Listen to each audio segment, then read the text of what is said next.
నమస్కారం. ఈటీవీ న్యూస్కు స్వాగతం. ముందుగా ముఖ్యాంశాలు. వాణిజ్య ఒప్పందం కార్యాచరణపై భారత్ అమెరికా సంయుక్త ప్రకటన. భారత ఎగుమతులపై 18% తగ్గనున్న సుంకాలు.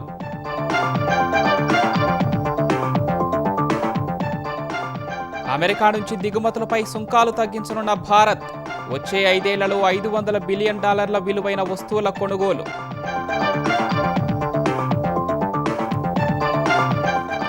మార్చి నెలాఖరుకు ఒప్పందంపై సంతకాలు. దేశ రైతులు, పారిశ్రామికవేత్తలకు కొత్త అవకాశాలు కల్పిస్తుందని ప్రధాని మోదీ ఉద్ఘాటన. అమెరికా కోసం రైతుల ప్రయోజనాలు పణంగా పెట్టారన్న కాంగ్రెస్. రష్యా నుంచి చమురు కొనుగోళ్లు నిలిపేస్తామన్న హామీపై ఆక్షేపణ.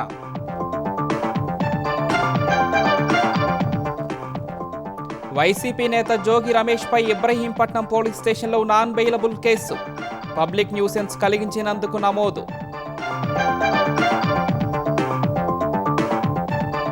రాజమహేంద్రవరంలో పట్టుకున్న పులిని విశాఖ జూకు చేర్చిన అధికారులు. ఆరోగ్య పరిస్థితిని నిశితంగా పరిశీలిస్తున్న పశు వైద్యులు.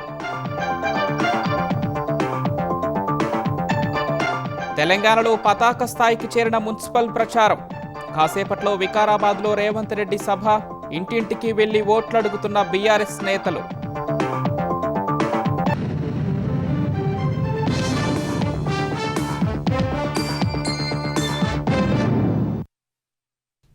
రష్యా చమురు కొంటున్నందుకు భారత్పై విధించిన 25% అదనపు సుంకాలను అమెరికా ఎత్తేసింది.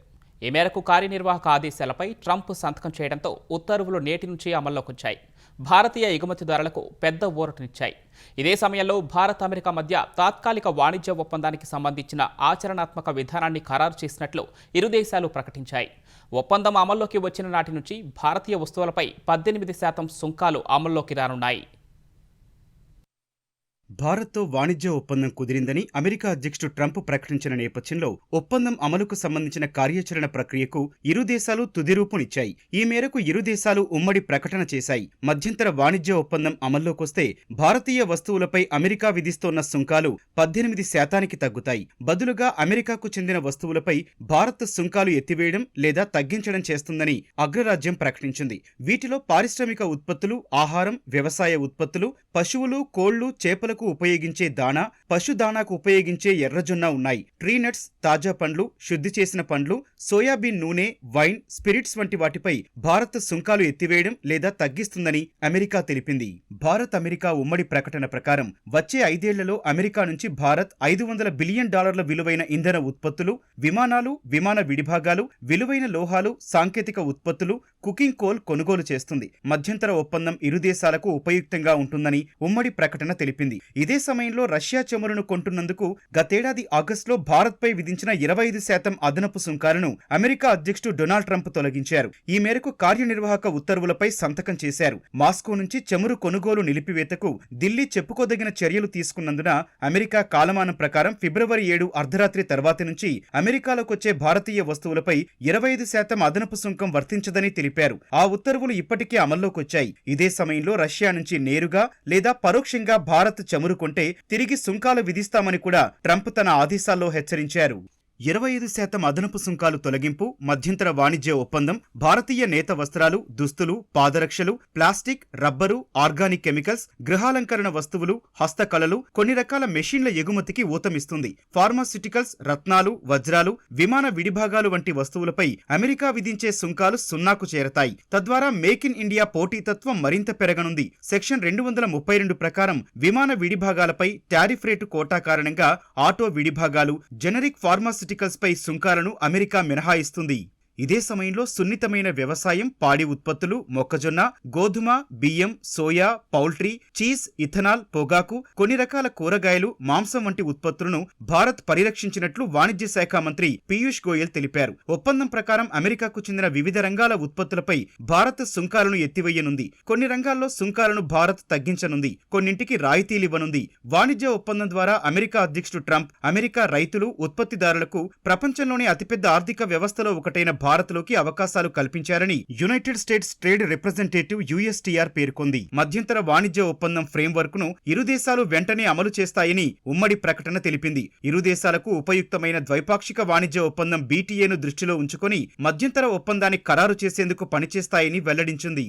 మధ్యంతర ఒప్పందంపై రూపొందించిన ఫ్రేమ్వర్క్ త్వరలో చట్టపరమైన ఒప్పందంగా మారనుంది. మార్చి నెల మధ్య నాటికి సంతకాలు జరుగుతాయని అంచనా వేస్తున్నారు. అందుకనుగుణంగా అమెరికాకు చెందిన కొన్ని రకాల వస్తువులపై భారత్ సుంకాలను తగ్గిస్తుంది. అమెరికా మెడికల్ డివైజ్లకున్న ఆటంకాలపై భారత్ చర్యలు తీసుకుంటుందని, ఇంపోర్టు లైసెన్సింగ్ విధానాన్ని ఎత్తివేస్తుందని ఉమ్మడి ప్రకటన తెలిపింది. అమెరికా IT ఉత్పత్తులపైన పరిణాత్మక ఆంక్షలను భారత్ ఎత్తివేస్తుందని పేర్కొంది. అమెరికా ఆహారం, వ్యవసాయ ఉత్పత్తులపై దీర్ఘకాలంగా ఉన్న సుంకాల సమస్య పరిష్కారానికి కలిసి పనిచేస్తామని వివరించింది. గ్రాఫిక్ ప్రాసెసింగ్ యూనిట్లు, డేటా సెంటర్లలో ఉపయోగించే ఇతర ఉత్పత్తుల వాణిజ్యాన్ని భారత్, అమెరికా మరింతగా పెంచుతాయని వెల్లడించింది. ఇరు దేశాలు పరస్పరం అంగీకరించిన రంగాల్లో సాంకేతిక నియంత్రణపై చర్చించేందుకు ప్రణాళికలు రచిస్తున్నట్లు ఉమ్మడి ప్రకటన పేర్కొంది. 2021-25 మధ్య భారత్కు అతిపెద్ద వాణిజ్య భాగస్వామిగా అమెరికా నిలిచింది. భారత మొత్తం ఎగుమతుల్లో అమెరికా వాటా 18% ఉండగా దిగుమతులు 6.22%గా ఉన్నాయి. ద్వైపాక్షిక వాణిజ్యం 10.73%గా ఉంది. 2024-25లో ద్వైపాక్షిక వాణిజ్యం $186 బిలియన్ అమెరికన్ డాలర్లు ఉండగా వాటిలో భారత ఎగుమతులు $86.5 బిలియన్ డాలర్లుగా ఉన్నాయి. దిగుమతులు $45.3 బిలియన్ డాలర్లున్నాయి. భారత వ్యవసాయ ఉత్పత్తులకు ఏ నష్టం లేకుండా అమెరికాతో మధ్యంతర వాణిజ్య ఒప్పందం కుదుర్చుకున్నట్లు వాణిజ్య శాఖ మంత్రి పీయూష్ గోయల్ తెలిపారు. ఒప్పందం గురించి గోయల్ విలేకరుల సమావేశంలో ప్రకటన చేశారు. ఒప్పందం నుంచి పౌల్ట్రీ, వరి, సోయాబీన్, మక్క, శనగ, రాగి, కాబూలీ, చెనా, పప్పు వంటి ఉత్పత్తులను మినహాయించినట్లు వివరించారు. పాలు, పాల ఉత్పత్తులు, cheese, green tea, non alcoholic beverages, పొగాకు ఉత్పత్తులు, ఇథనాల్ వంటి వాటిపై కూడా అమెరికన్ దిగుమతులకు సుంకాల రాయితీ ఉండదన్నారు. భారతీయ వస్త్రాలు, పాదరక్షలు, ప్లాస్టిక్, రసాయనాలపై అమెరికా సుంకాలను 50% నుంచి 18%కి తగ్గించినట్లు తెలిపారు. రైతులతో పాటు MSMEలకు ఏ నష్టం కలగదని స్పష్టం చేశారు. ఈ ఒప్పందం వల్ల హస్తకళలు, విశ్వకర్మ కార్మికులకు లాభమని, రాబో రోజుల్లో పెద్ద సంఖ్యలో ఉపాధి కలుగుతుందని వివరించారు. భారత్, అమెరికా మధ్య ఏటా $500 బిలియన్ వాణిజ్యమే లక్ష్యమని తెలిపారు. అమెరికా వైద్య పరికరాలు, ICT వస్తువులకు భారత్ నిబంధనలు సడలించినట్లు గోయల్ పేర్కొన్నారు. जेम और डायमंड्स पूरी तरीके से शून्य ड्यूटी लगेगी. फार्मास्यूटिकल प्रोडक्ट्स जो भारत से दवाइयां बड़े रूप में जाती हैं उस पे शून्य ड्यूटी लगेगी. स्मार्टफोन्स जो भारत से बड़े रूप में अमेरिका जाते हैं उसमें आगे भी चलकर शून्य ड्यूटी ही लगी रहेगी. कृषि के क्षेत्र में भी ऐसे कई सारे वस्तुएं एडिशनल ड्यूटी शून्य हो जाएगी. మధ్యంతర వాణిజ్య ఒప్పందం భారత్, అమెరికా మధ్య బలమైన భాగస్వామ్యం, పెరుగుతున్న విశ్వాసం, చైతన్యాన్ని ప్రతిబింబిస్తుందని ప్రధాని నరేంద్ర మోదీ అన్నారు. ఇరు దేశాల మధ్య సంబంధాల బలోపేతానికి వ్యక్తిగతంగా కృషి చేసిన అమెరికా అధ్యక్షుడు ట్రంప్నకు ధన్యవాదాలు తెలుపుతున్నట్లు మోదీ ఎక్స్లో రాసుకొచ్చారు. ఈ ఒప్పందం భారతీయ రైతులు, పారిశ్రామికవేత్తలు, MSMEలు, స్టార్టప్ ఆవిష్కర్తలు, మత్స్యకారులకు కొత్త అవకాశాలను సృష్టిస్తూ మేక్ ఇన్ ఇండియా సంకల్పాన్ని బలోపేతం చేస్తుందని మోదీ వివరించారు. మహిళలు, యువతకు పెద్ద ఎత్తున ఉపాధి కల్పిస్తుందన్నారు. రెండు దేశాల మధ్య పెట్టుబడులు, సాంకేతికతల భాగస్వామ్యం పెరుగుతుందని ప్రధాని వెల్లడించారు. సరఫరా గొలుసుల్ని బలోపేతం చేసి ప్రపంచ వృద్ధికి దోహదం చేస్తుందని రాసుకొచ్చారు. వికసిత్ భారత్ దిశగా ముందుకు సాగుతున్న ఈ తరుణంలో భవిష్యత్తు ఆధారిత ప్రపంచ భాగస్వామ్యాన్ని నిర్మించేందుకు కట్టుబడి ఉన్నట్లు మోదీ పేర్కొన్నారు. ఈ ఒప్పందం భారత్, అమెరికా మధ్య పరస్పర ప్రయోజనకరమైన వాణిజ్య భాగస్వామ్యాన్ని సాకారం చేస్తుందని విదేశాంగ మంత్రి జయశంకర్ పోస్ట్ చేశారు. ఇది దేశ ఎగుమతిదారులకు కొత్త అవకాశాలను సృష్టిస్తుందన్నారు. మధ్యంతర వాణిజ్య ఒప్పందంపై భారత్, అమెరికా సంయుక్త ప్రకటనలో ఎలాంటి వివరాలు లేవని కాంగ్రెస్ విమర్శించింది. రష్యా నుంచి చమురు కొనుగోళ్లను భారత్ నిలిపివేస్తుందని మాత్రం చాలా స్పష్టంగా చెప్పారని ఆక్షేపించింది. రష్యన్ చమురును ప్రత్యక్షంగా లేదా పరోక్షంగా గానీ కొనుగోలు చేస్తే మళ్లీ 25% అదనపు సుంకాలను విధిస్తామని అమెరికా హెచ్చరించినట్లు గుర్తు చేసింది. అమెరికా అధ్యక్షుడు డొనాల్డ్ ట్రంప్నకు ప్రధాని నరేంద్ర మోదీ ఇచ్చిన ఆలింగనాలు, ఫోటో సెషన్లతో ఒరిగేదేమీ లేదని మరోసారి రుజువైనట్లు కాంగ్రెస్ ప్రధాన కార్యదర్శి జైరాం రమేష్ సామాజిక మాధ్యమం ఎక్స్లో పోస్ట్ చేశారు. అమెరికా రైతుల కోసం భారత రైతుల ప్రయోజనాలను పణంగా పెడుతూ దిగుమతి సుంకాలను భారత్ తగ్గించినట్లు ఈ ఒప్పందం ముసాయిదా స్పష్టం చేస్తుందని దుయ్యబట్టారు. ఈ ఒప్పందంతో అమెరికా దిగుమతులు 3 రెట్లు పెరుగుతాయన్నారు. ఈ కారణంగా ఇప్పటి వరకు కొనసాగుతున్న వాణిజ్య మిగులు కనుమరుగవుతుందని జైరాం రమేష్ వెల్లడించారు. అమెరికాకు భారత ఐటీ ఇతర సేవల ఎగుమతులపై తీవ్ర అనిశ్చితి కొనసాగుతూనే ఉందని, మన ఎగుమతులు గతంలో కంటే అధిక సుంకాలను ఎదుర్కొంటాయని వివరించారు. మధ్యంతర వాణిజ్య ఒప్పందం ప్రకటన సందర్భంగా అమెరికా విడుదల చేసిన భారత చిత్రపటం ప్రధాన ఆకర్షణగా నిలిచింది.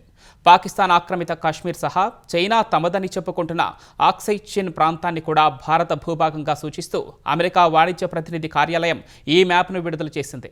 గింజలు, డ్రైడ్ డిస్టిల్లర్ ధాన్యాల నుంచి ఎర్రజొన్నలు, ప్రాసెస్ చేసిన పండ్ల వరకు అమెరికన్ ఉత్పత్తులు భారత్ను చేరతాయని మ్యాప్లో పేర్కొంది. ఇందులో పూర్తి స్థాయి కశ్మీర్ భారత్లో అంతర్భాగంగా ఉండగా ఈ మ్యాప్ను నెటిజన్లు వైరల్ చేస్తున్నారు. గతంలో అమెరికా పలు సందర్భాల్లో విడుదల చేసిన మ్యాప్లో పాక్ ఆక్రమిత కాశ్మీర్ను భారత్ నుంచి వేరు చేస్తూ కనిపించగా ఇప్పుడు ఆ వైఖరి మారినట్లు కనిపిస్తోంది. అమెరికా వాణిజ్య శాఖ విడుదల చేసిన భారత చిత్రపటంపై పాకిస్తాన్ ఇంతవరకు స్పందించలేదు.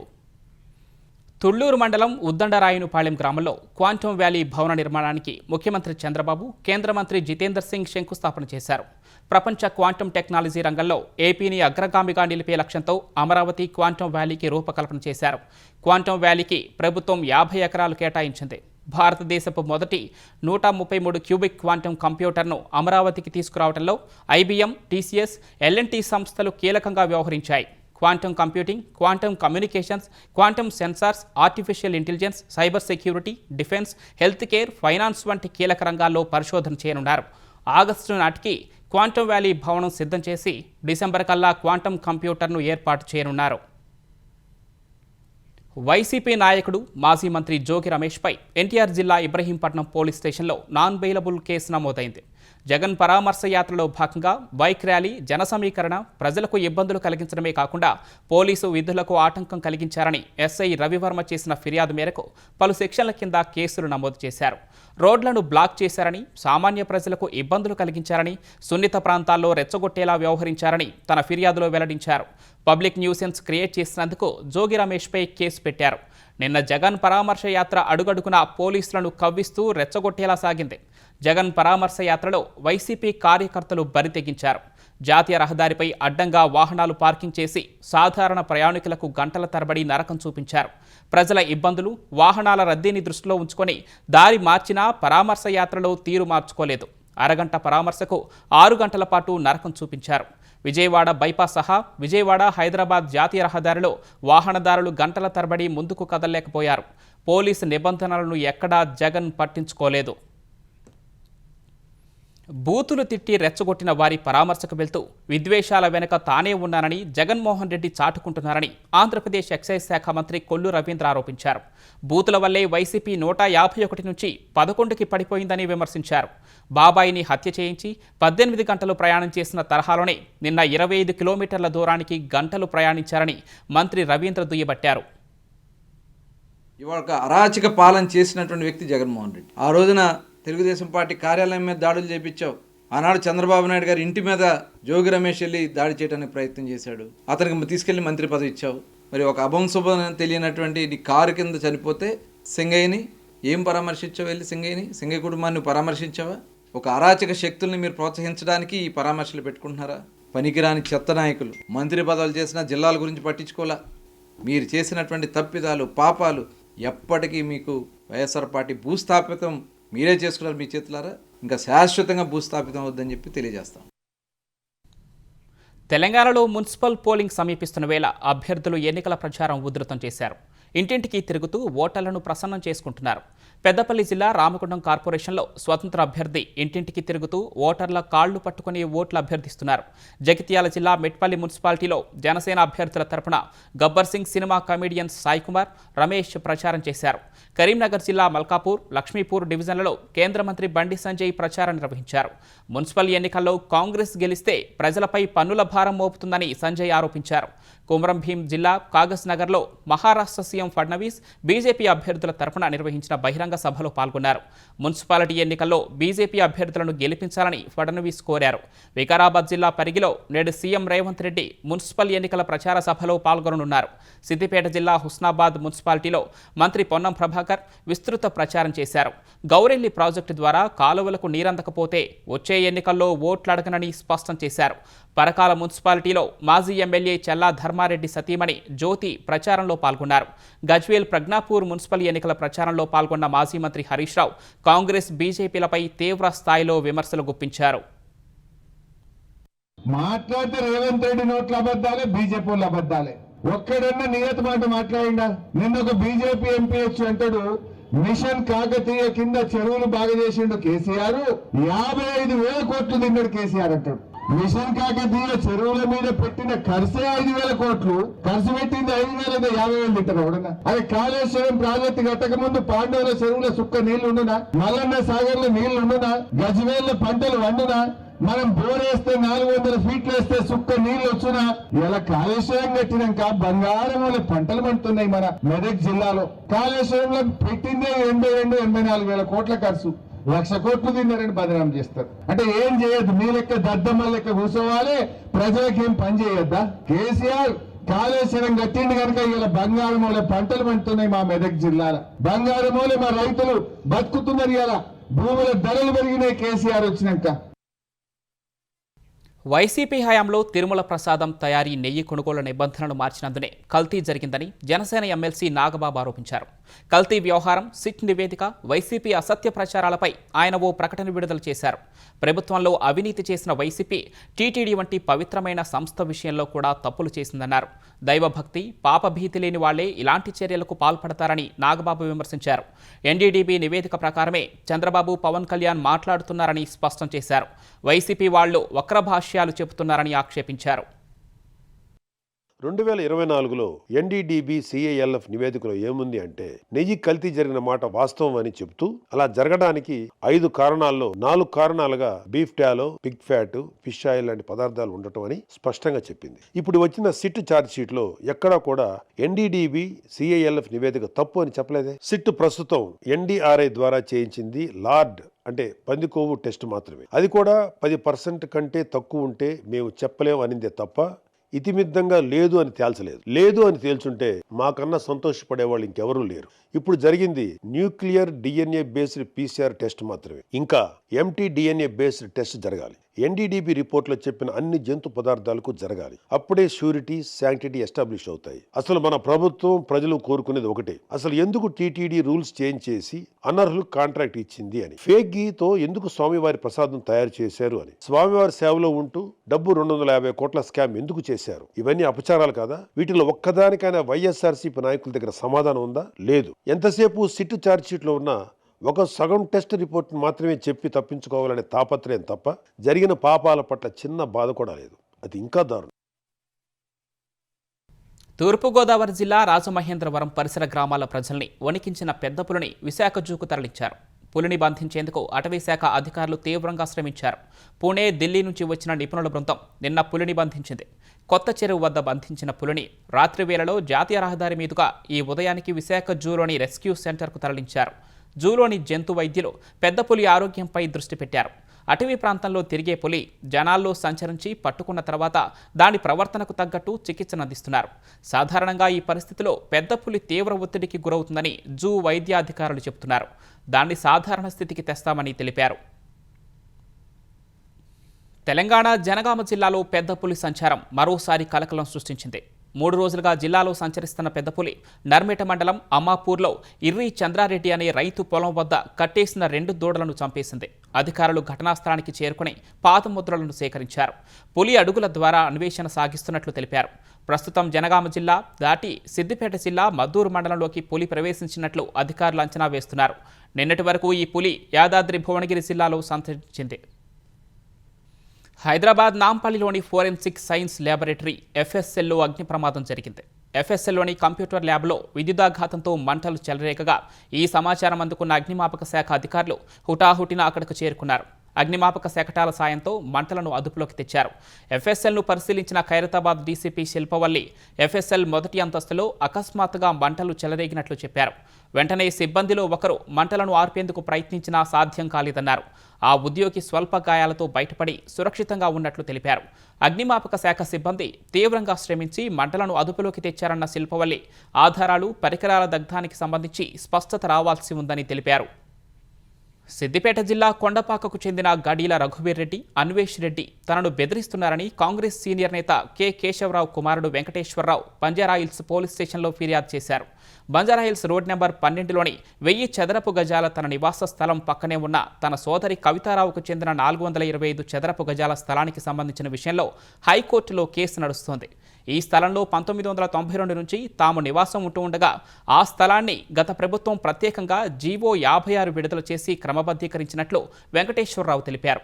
ఈ క్రమబద్ధీకరణపై రఘువీర్ రెడ్డి హైకోర్టులో పిటిషన్ వేశారు. జీవో 56ను రద్దు చేసి జీవో 59 కింద మార్కెట్ విలువను లెక్కించాలని కోరారు. ఈ పిటిషన్ ఉపసంహరించుకునేందుకు రఘువీర్ రెడ్డి డబ్బు ఇవ్వాలని డిమాండ్ చేస్తున్నట్లు వెంకటేశ్వరరావు పోలీసులకు ఫిర్యాదు చేశారు. ఫోన్ కాల్స్, వాట్సాప్ సందేశాల ద్వారా అన్వేష్ రెడ్డి అనే మరొకరితో కలిసి రఘువీర్ రెడ్డి 3 కోట్ల రూపాయలు ఇవ్వాలని డిమాండ్ చేసినట్లు వెంకటేశ్వరరావు తన ఫిర్యాదులో తెలిపారు. ఈ ఫిర్యాదు ఆధారంగా పోలీసులు కేసు నమోదు చేసి దర్యాప్తు చేపట్టారు. హైదరాబాద్ జూబ్లీహిల్స్ టీటీడీ వెంకటేశ్వర స్వామి బ్రహ్మోత్సవాల బ్రోచర్ను టీటీడీ చైర్మన్ బిఆర్ నాయుడు విడుదల చేశారు. ఆలయ 6 బ్రహ్మోత్సవాలను ఈ నెల 17 నుంచి 25 వరకు నిర్వహిస్తున్నట్లు చెప్పారు. ఈ బ్రహ్మోత్సవాల కోసం జరుగుతున్న ఏర్పాట్లపై ఆయన ఆరా తీశారు. హైదరాబాద్లోని శ్రీవారి భక్తులు బ్రహ్మోత్సవాల్లో పాల్గొని స్వామివారి కృపకు పాత్రులు కావాలని కోరారు. జూబ్లీహిల్స్ వెంకటేశ్వర స్వామి ఆలయానికి టీటీడీ తరఫున సహాయక సహకారాలు అందిస్తామని వెల్లడించారు. ఒమన్లో అణుచర్చలు సానుకూలంగా సాగుతున్నప్పటికీ ఇరాన్పై అమెరికా మరోసారి ఆంక్షల కొరడా జులిపించింది. తుర్కీ, భారత్, యుఏఈలకు చమురు సరఫరా చేస్తున్నట్లు ఆరోపణలు ఉన్న 14 నౌకలపై ఆంక్షలు విధిస్తున్నట్లు అమెరికా తెలిపింది. 15 సంస్థలు, 2 ఇరాన్ జాతీయులపై కూడా ఆంక్షలను ప్రకటించింది. ఇప్పటికే ఉన్న ఆంక్షలను ఎత్తివేయాలని అణుచర్చల్లో ఇరాన్ ప్రధానంగా కోరుతున్న అమెరికా కొత్త ఆంక్షలు విధించడం ప్రాధాన్యం సంతరించుకుంది. ప్రపంచవ్యాప్తంగా అస్థిరత సృష్టించడానికి, అంతర్గతంగా సొంత ప్రజలపై అణచివేతను కొనసాగించడానికి ఇరాన్ చమురు ఆదాయాన్ని ఉపయోగిస్తోందని అమెరికా విదేశాంగ శాఖ ఆరోపించింది. ఇరాన్ అక్రమ చమురు, పెట్రోకెమికల్ ఎగుమతులను తగ్గించడానికి ట్రంప్ కట్టుబడి ఉన్నారని వివరించింది. శుక్రవారం మస్కట్లో మొదలైన అణుచర్చలు సానుకూలంగా సాగాయని ఇరాన్ ప్రకటించింది. పాకిస్తాన్ రాజధాని ఇస్లామాబాద్లోని షియా ముస్లిం మసీదులో జరిగిన ఆత్మాహుతి దాడిలో మృతుల సంఖ్య 69 దాటింది. మరో 150 మందికి పైగా చికిత్స పొందుతున్నట్లు ఇస్లామాబాద్ పోలీసులు తెలిపారు. గేట్ వద్ద 2 పోలీసులు అడ్డుకోవటం వల్ల ఉగ్రవాది మసీదు లోపలికి ప్రవేశించకుండానే తనను పేల్చివేసుకున్నాడని, లేకపోతే మృతుల సంఖ్య మరింత ఎక్కువ ఉండేదని పేర్కొన్నాయి. అయితే మృతుల సంఖ్యను కావాలని తక్కువ చేసి చూపిస్తున్నారని పాక్ జర్నలిస్టులు ఆరోపిస్తున్నారు. ఇంత పెద్ద ఉగ్రదాడి జరిగితే పాక్ టెలివిజన్ ఛానళ్లు వినోద కార్యక్రమాలను ప్రసారం చేస్తున్నాయని మండిపడ్డారు. షియా ముస్లింలే లక్ష్యంగా తెహ్రీకే తాలిబాన్ పాకిస్తాన్ టీటీపీ ఉగ్రవాది ఆత్మాహుతికి పాల్పడినట్లు తేలింది. అంతర్జాతీయ చమురు స్మగ్లింగ్ రాకెట్ గుట్టును భారత కోస్ట్ గార్డు రట్టు చేసింది. ముంబైకి పశ్చిమాన 100 నాటికల్ మైళ్ల దూరంలో చమురును అక్రమంగా తరలిస్తున్న 3 నౌకలను సీజ్ చేసింది. కల్లోలిత దేశాల నుంచి చమురును భారీ మొత్తంలో సేకరించి తక్కువ ధరలకు విక్రయించేందుకు ముఠా కుట్ర పన్నినట్టు ఇండియన్ కోస్ట్ గార్డ్ ఐసీజీ తెలిపింది. అత్యాధునిక డిజిటల్ నిఘా వ్యవస్థల సాయంతో ఓ నౌకలో అనుమానాస్పద కార్యకలాపాలు సాగుతున్నట్లు గుర్తించామని వెల్లడించింది. ఆ నౌకకు సమీపంలో మరో 2 నౌకలు ఉన్నందున వాటిపై కూడా ప్రత్యేక నిఘా పెట్టామని వివరించింది. 2 నౌకల నుంచి చమురును మరో నౌకలోకి చేరవేస్తున్నట్లు కనుగొన్నామని తెలిపింది. ఈ నెల 5న ప్రత్యేక బృందాలు నౌకల్లోకి ప్రవేశించి వాటిని తమ నియంత్రణలోకి తెచ్చుకున్నాయని వెల్లడించింది. వివిధ దేశాలకు చెందిన పలువురు ఓ ముఠాగా ఏర్పడి చమురు అక్రమ రవాణాకు పాల్పడుతున్నారని ఐసీజీ వివరించింది. ప్రస్తుతం 3 నౌకలను ముంబైకి తరలిస్తున్నామని తెలిపింది. ముంబై మేయర్, డిప్యూటీ మేయర్ ఎన్నిక కోసం బీజేపీ, శివసేన తమ అభ్యర్థులను ప్రకటించాయి. కార్పొరేటర్ రీతూ తావ్డేను మేయర్గా బీజేపీ ప్రతిపాదించగా, డిప్యూటీ మేయర్గా సంజయ్ను శివసేన ప్రకటించింది. గత నెల 15న జరిగిన ఎన్నికల్లో రీతూ తావ్డే 132వ వార్డు నుంచి గెలుపొందగా సంజయ్ 5వ వార్డు నుంచి విజయం సాధించారు. డిప్యూటీ మేయర్గా సంజయ్ 15 నెలలు సేవలందిస్తారని శివసేన కార్యదర్శి తెలిపారు. బృహన్ ముంబై మున్సిపల్ కార్పొరేషన్లో 227 వార్డులుండగా 89 చోట్ల గెలిచి బీజేపీ అతిపెద్ద పార్టీగా నిలిచింది. శివసేన 29 వార్డుల్లో విజయం సాధించింది. మేయర్ పీఠం దక్కాలంటే 114 మంది కార్పొరేటర్ల మద్దతు కావాల్సి ఉండగా బీజేపీ, శివసేనకు కలిపి 118 మంది కార్పొరేటర్లున్నారు. దేశంలోని అత్యంత ధనిక నగరపాలక సంస్థగా బృహన్ ముంబై మున్సిపల్ కార్పొరేషన్ పేరొందింది. 2025-26 ఏడాదికి వార్షిక కాంట్రాక్టులో బీసీసీఐ కీలక మార్పులు చేసేందుకు సిద్ధమైనట్లు తెలుస్తోంది. స్టార్ ఆటగాళ్లు రోహిత్ శర్మ, విరాట్ కోహ్లీని A+ నుంచి గ్రేడ్ B కేటగిరీలోకి మార్చనున్నట్లు తెలుస్తోంది. ఈ ఇద్దరూ ఒకే ఫార్మాట్లో మాత్రమే ఆడుతున్నందునే ఈ నిర్ణయం తీసుకున్నట్లు తెలుస్తోంది. ఇప్పటికే టీ20 టెస్ట్ క్రికెట్కు రిటైర్మెంట్ ప్రకటించిన రోహిత్, విరాట్ కోహ్లీ కేవలం వన్డేలు మాత్రమే ఆడుతున్నారు. ప్రస్తుతం వారిద్దరూ A+ కేటగిరీలో ఉన్నారు. 3 ఫార్మాట్లలో నిలకడగా ఆడగలిగే ఆటగాళ్లకు మాత్రమే బీసీసీఐ A+ కేటగిరీలో చోటు కల్పించేది. మరోవైపు A+ కేటగిరీని బీసీసీఐ పూర్తిగా రద్దు చేయనున్నట్లు తెలుస్తోంది. దాని స్థానంలో grade A, grade B, grade C అనే కొత్త విధానం ప్రవేశపెట్టినట్లు సమాచారం. ప్రస్తుతం కొత్త విధానంలో చెల్లింపులు ఎలా ఉంటాయనే విషయంపై బీసీసీఐ స్పష్టత ఇవ్వలేదు. అండర్-19 ప్రపంచ కప్ సొంతం చేసుకున్న ఆయుష్ మాత్రే నేతృత్వంలోని యువ భారత జట్టుకు బీసీసీఐ 7.5 కోట్ల నగదు బహుమతి ప్రకటించింది. ఈ మేరకు బీసీసీఐ కార్యదర్శి దేవజిత్ సైకియా వెల్లడించారు. అండర్-19 వరల్డ్ కప్లో యువ భారత్ విజయం సాధించడంపై యావత్ దేశం బీసీసీఐ గర్విస్తున్నాయని తెలిపారు. ఫైనల్లో ఒత్తిడిని జయించి గెలుపొందడం అపురూపమని అన్నారు. టోర్నీలో ఒక్క మ్యాచ్ ఓడిపోకుండా వరల్డ్ కప్ను సొంతం చేసుకున్న విధానం అద్భుతమని కొనియాడారు. త్వరలోనే యువ బృందానికి నగదు బహుమతిని అందిస్తామని దేవజిత్ సైకియా వెల్లడించారు. శుక్రవారం ఇంగ్లాండ్తో జరిగిన తుది పోరులో యువ భారత జట్టు 100 పరుగుల తేడాతో విజయం సాధించింది. యువ సంచలనం వైభవ్ సూర్యవంశీ 80 బంతుల్లోనే 175 పరుగులు చేసి జట్టు విజయంలో కీలక పాత్ర పోషించాడు. ముఖ్యాంశాలు మరొకసారి. వాణిజ్య ఒప్పందం కార్యాచరణపై భారత్, అమెరికా సంయుక్త ప్రకటన. భారత ఎగుమతులపై 18% తగ్గనున్న సుంకాలు. అమెరికా నుంచి దిగుమతులపై సుంకాలు తగ్గించనున్న భారత్. వచ్చే 5 ఏళ్లలో $500 బిలియన్ విలువైన వస్తువుల కొనుగోలు.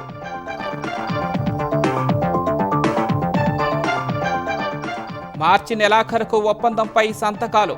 దేశ రైతులు, పారిశ్రామికవేత్తలకు కొత్త అవకాశాలు కల్పిస్తుందని ప్రధాని మోదీ ఉద్ఘాటన. అమెరికా కోసం రైతుల ప్రయోజనాలు పణంగా పెట్టారన్న కాంగ్రెస్. రష్యా నుంచి చమురు కొనుగోళ్లు నిలిపేస్తామన్న హామీపై ఆక్షేపణ.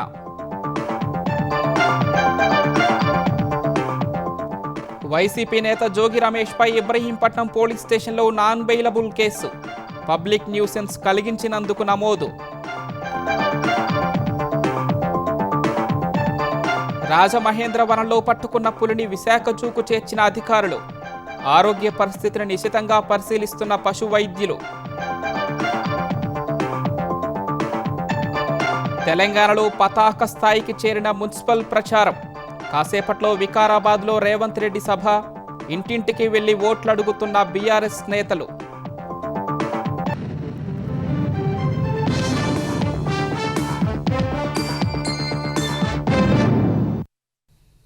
ఈటీవీ న్యూస్ సమాప్తం. నమస్కారం.